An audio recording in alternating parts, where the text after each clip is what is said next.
Good morning, ladies and gentlemen, or should we say good afternoon, because we're approaching lunch. And thank you, Ashok, for your introduction. Maruf, my colleague, just spoke about the various threats to critical infrastructure that we face around the globe, and more specifically in the Asian continent. I'm going to speak about the most critical of critical infrastructure, and that is the energy infrastructure, with reference to a particular case, and that was the recent, the January hostage crisis in Algeria, in almost eastern central Algeria. So I must begin with a caveat. I'm not an expert on Africa. Basically, I've dealt with internal security in India as well as South Asia. So, but the study is perhaps interesting and relevant from the point of view of how, even when you're totally well prepared, an attack can take place and it can be devastating. So this is something very rather sort of significant in this particular attack. Now, just by way of very brief introduction, I don't know whether, because of the paucity of time, I might have to skip a lot of details towards the end. But Maruf spoke in general about critical infrastructure. Let me tell you a few facets about attack on energy infrastructure before I come to the Algerian crisis. And this review will help to put the crisis in perspective. Mine is not a PowerPoint presentation, but I thought that some sort of the imagery was essential to give you an idea of precisely the locations, etc., the geography of the place, because the environment is much more complex than the actual attack itself. So that's what I thought. I might like to put that into perspective. Now, there's really been no solid database about attacks on energy infrastructure, but now I believe Dr. Luft's organization, as well as another based in Zurich, has started this process, and they have documented over 8,000 attacks of all kinds of intensities, from the highest to the absolute lowest, which is in terms of threats. And they have some very interesting figures, because in the 80s, the average was around 181 attacks on energy infrastructure globally. In the 90s, it declined to around 151. And then in the 2000s, there was a surge in attacks, almost doubling and tripling, quadrupling in certain years. So this is something which requires examination as to why it happens. And of the energy attacks, the electricity sector takes the maximum, because it's the most easy to attack. And the lines, the transmission lines, etc., proliferate across vast areas and geographies. So this is one area which has been attacked. And energy infrastructure itself, ONG, that is oil and natural gas, has accounted for around, my estimation is around 30 to 40% of the attacks on energy infrastructure. I don't know whether it includes or excludes piracy, which has also emerged as a major threat since the 90s, and more so in the last decade. So primarily, it's been bombings, followed by assaults against facilities, and these predominant. And in the piracy sector, we have a declining trend. It peaked at around 400 piracy attacks against all kinds of commercial shipping, with tankers of various sorts, product, oil, chemical, etc., taking the brunt of the attacks, whereas they constitute only not even 4% of the entire maritime traffic. So, inordinately high. Therefore, one can understand that this has been targeted, one of the targeted areas. Now, the upscale in the attacks has almost coincided with the evolution of the Al-Qaeda philosophy on attacks on energy infrastructure. Most of you would be familiar here because there are a lot of security strategists here as well. That till 1996, Osama bin Laden had laid an embargo on attack on what he called the Commonwealth of the Ummah. So therefore, it evolved subsequently into attacks on the USS warship Sullivan in 1999 and then USS Cole in 2000. Then you have the first commercial attack, and that is on the Limber, one of the major attacks. I won't say that it was the first, I'm not too sure about that. And 2002 saw a shift in the Al-Qaeda's policy, and 2004, Ayman al-Zawahiri clearly postulated that it was now open season on ONG and oil infrastructure. And that, I think, coincides with some sort of upsurge. I mean, I'm just trying to draw very broad lines. And the Al-Qaeda the Al-Qaeda philosophy has had a serious impact because of its horizontal organization and no vertical command and control structure, great autonomy to constituents and affiliates and those who want to jump onto the bandwagon and subscribe to the philosophy to attack at their own discretion and time. So, now, this is the overall structure. Now coming to the attack in Amenas, it's called in Amenas. I may not be very right with the pronunciation of some of these areas, because like I said, I'm not an expert on North Africa. But the attack occurred between the morning of 16 January 2013, went on for 3 days, and concluded. The attackers spoke English, French, Arabic. Two were identified as Canadian citizens. And they are supposed to have come in from Mali. I don't know, Dr. Luft would be able to better say as to what really transpired, from which area they came. It was masterminded by a gentleman called Mukhtar Bel Mukhtar. He is an old veteran of the Afghan war, trained in Afghanistan in 1993. Came over to Algeria when the Islamic National Front there was fighting for establishing a government after almost winning the elections in 1991, but was thwarted from doing so. So the armed wing of this front then took to attacking the Algerian authorities and government and other institutions.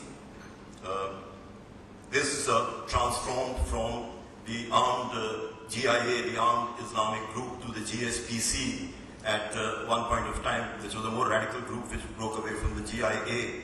And subsequently, in around 2007, they declared themselves as the Al-Qaeda in the Islamic Maghreb, and became a very important affiliate with Zawahiri, commending the fact that they had graduated from local issues to a more global worldview in consonance with what the Al-Qaeda had. So this is Mukhtar's background.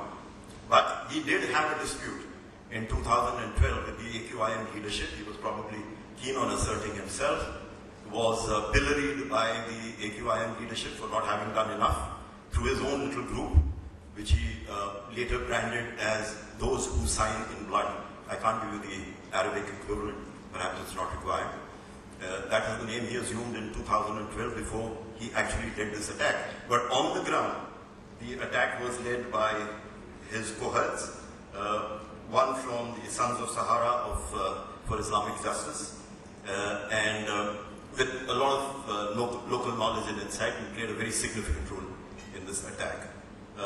At the time of the attack, there were around 800 employees of 30 nationalities at work in the facility, and 40 of them lost their lives, mostly expatriates, belonging to 10 nationalities. 32 terrorists, 29 killed, 3 captured.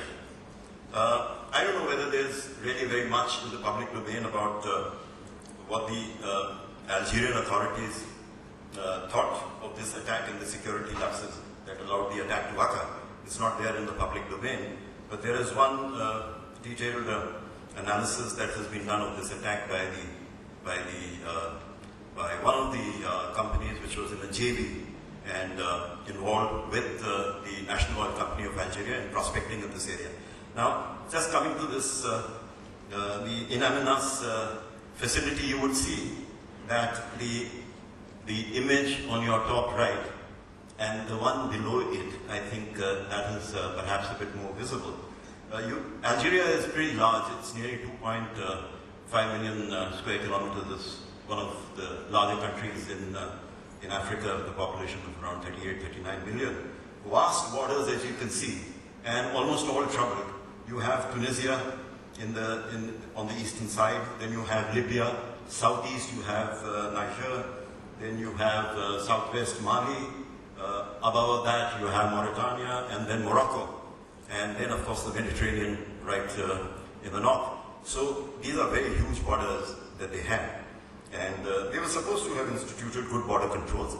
And the facility itself, as you see it, the In Amenas facility, is located around 50 kilometers from the Libyan border. Libyan border, you can see that in this image here. That's the Libyan border. It's around 50 kilometers from the facility. Around 10 to 15 kilometers away is the airport, and the In Amenas town is slightly ahead of the airport, and then you come to the facility. Now,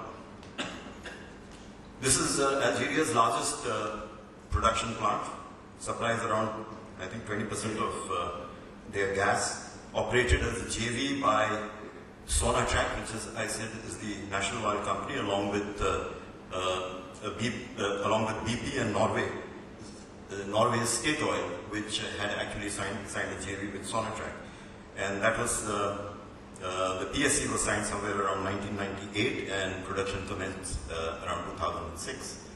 The attack occurred in 2013. Now, there's another joint venture here, close by, which is in Salah, also run by the same group, and a support base, the administrative and technical support base is there at a place around 500 kilometers to the northwest. I forget the name, and that is the support base. The company offices are located in Algiers. So now the premises proper, you can see that on the left. This is one single road and a couple of other side roads which run from the airport. So here you have a vehicle checkpoint. 500 meters or so away is a living area. Then you have a police camp, the gendarme camp, right there. There's a vehicle checkpoint number 2 to the south of the compression project and the production area. Now the entire drama is enacted here in the production process, in the production area, the compression project and the living area, and along this 3.5 kilometers of road that connects these two areas. So, briefly, the security arrangements. Now, like I said, it's not as if there was no security. I think conceptually and perhaps on paper, there was definitive security and fairly elaborate with the accepted principles of layered security, an outer layer, a median layer, and an inner layer. Now, the outer layer always, in any country, is going to be a sovereign function.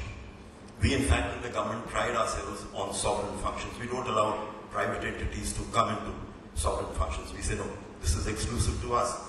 So, let's look at the sovereign functions, which were the responsibility of the Algerian government That was border control, surveillance activities, of course through intelligence gathering, counter-terrorism. There's absolutely no private company or institution that can counter a major determined terrorist attack unless state forces intervene quickly. This I have said with regard to the attack in Mumbai, and this is true of any other area. You can't even stall a determined group once they have broken through the inner corridor, or even the outer perimeter, as it were. Now, the operational arms of the Algerian government were the Algerian army and the Algerian police. And they were supposed to be deployed at neighboring area called Hasi Masood, and they had their encampments there. And they were supposed to be at least in touch with the JV authorities. On the JV side, or rather, let me tell you one more. The inner desert area was also the responsibility of the government, and they had placed the police there, including this gendarme picket that you see. They were supposed to patrol that area. That was the perimeter wall and beyond the perimeter wall. And they had in fact established a military zone with restricted movement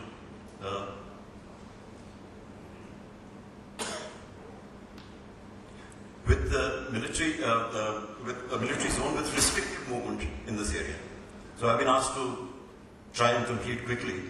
So the inner security was the responsibility of the joint venture, which in itself was divided between Sonatrach, which had its own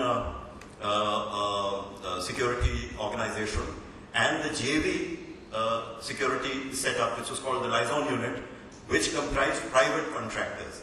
And mind you, they were all expatriates and pretty professional people who knew what the threats were, what is threat risk analysis, what needs to be done, what is the cordon, what is access control. I mean, all the litany of this thing they were familiar with. Now, the attack occurred on the 16th morning at 5:40 hours. 32 terrorists were able to creep in across the desert sands unnoticed, and they first they attacked a bus near this gendarme camp, just 300 meters from there. The gendarme responded, but in the process 2 of them were killed, but they had notified the living area of the attack. So information of the attack was immediately known and quickly spread, including to the Algerian authorities. Simultaneously, a group of 20-25 terrorists in vehicles took over the production area and the living area within 10 minutes. They were in command. And the military arrived around an hour and a half later. It was deployed both through choppers as well as ground forces. And between 16th, 17th and 18th, there was a very high octane drama enacted here, macabre at times. The usual thing about intermittent gunfire, employees scrambling for places of shelter, search, seizure of hostages, tying them together. And one of the things that they tried to do was to gather the hostages and bring them all to the living area. Maybe they had a strategy behind that, but because of paucity of time, I won't discuss that.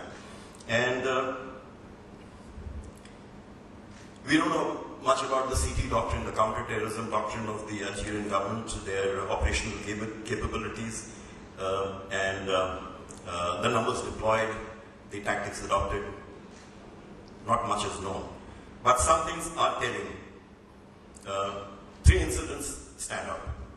On January 17th in the morning, a helicopter gunship fired at the leader of the terrorists and injured him.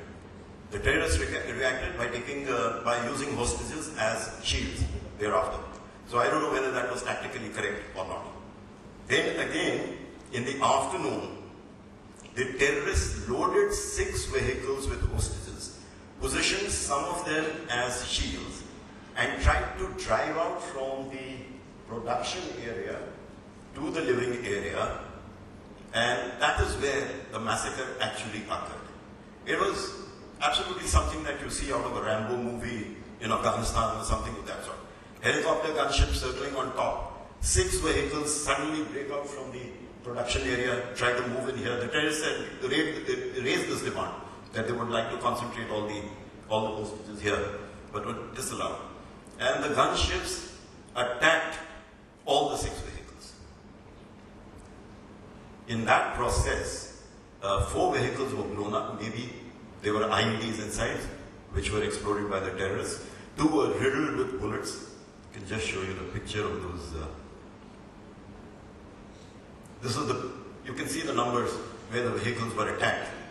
2 were riddled with bullets, 4 blown up. 28 hostages killed.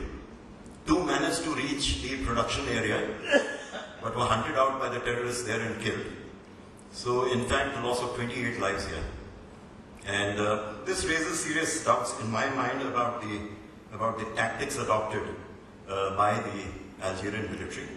On the 18th, the military actually moved in on the ground, occupied the production area, and simultaneously as they went in, there was a huge explosion in the compression project, which was heard for around a distance of 10 to 15 kilometers.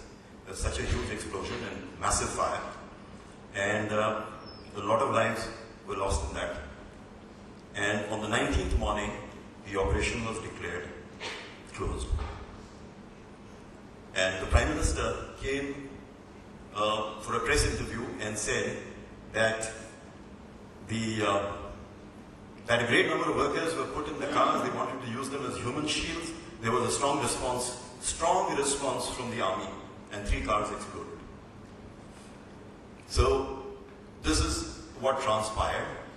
Like I said, 40 of them, 40 hostages lost their lives, 40 employees. The rest managed to escape. They were escaped throughout the day. Now, the conclusion is, it is a serious intelligence failure. There's no doubt about that. The domestic environment, like I said, from 2007 onwards, was quite clearly one replete with dangers. Neither the private contractor nor the intelligence services were able to assess the nature of the threat which was emerging in that region. And mind you, at that time, the AQAP, the Al-Qaeda in the Arabian Peninsula, had conducted several attacks of not this potency against the Ashir oil processing unit in Yemen, and the Abqaiq, the largest oil processing unit in Saudi Arabia, with a capacity of almost 6 to 7 million barrels a day. So, against this mounting trend of terrorism in that region, including the Malian conflict and the establishment of a separate northern entity in Mali called the homeland for the Tuareg people called Abad. This was not taken into consideration. Nobody appeared to have been able to counterpoise this or superimpose this on their threat risk assessment. Like I said, it's only the government which can do it, but the JV entity, the private entity, which had the task of collecting open information, could have also had some sort of an assessment of this, but apparently they didn't. They relied entirely on the military. So, let me just get to, there are a lot of other deficits which I have talked about, which would be so apparent from what transpired. So let me just say in conclusion that all actionable intelligence, all major attacks post 9/11 have been averted through good penetration, particularly by the FBI and the CIA. Attacks designed to affect the United States of America. So the state has a major responsibility. The state. You can have as many layers of inner security. It's going to come to no avail in the face of such an attack. The state has to abide by its responsibility. The other thing is that it may be worthwhile embedding a high-level security dialogue as a part of the PSC. It could be a dialogue between the government agencies and the PSC security entities, the JV entities, security entities. It could be a dialogue between the host government and the government, for example, in this case, the UK government and the Norwegian government. It could be stratified at various levels. That is natural, that is essential. And there has to be a proactive threat risk assessment. Whether it's done in the private domain or by government agencies, it has to be done. The overall temper of the situation has to be recognized. And there is, of course, one other deficit here. Everything was in place. But the centrality of the higher echelons in the company's security was absent. It's always so. Security is always the last session in every major conference. And security remains the last and the least recognized subjects on the anvil of companies. And I must say one thing, in India, we in particular are hugely deficit in this matter. We have public sector companies which think security, these posting of security officials, senior security officials in their companies is only to festoon them. They're not meant to function there or perform a higher purpose. There's absolute neglect.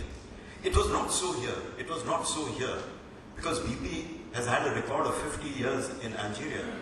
The State Oil had a well-established risk assessment and security system, and yet this transpired. These are the lessons which we learned from this attack, and perhaps you can carry on. Thank you.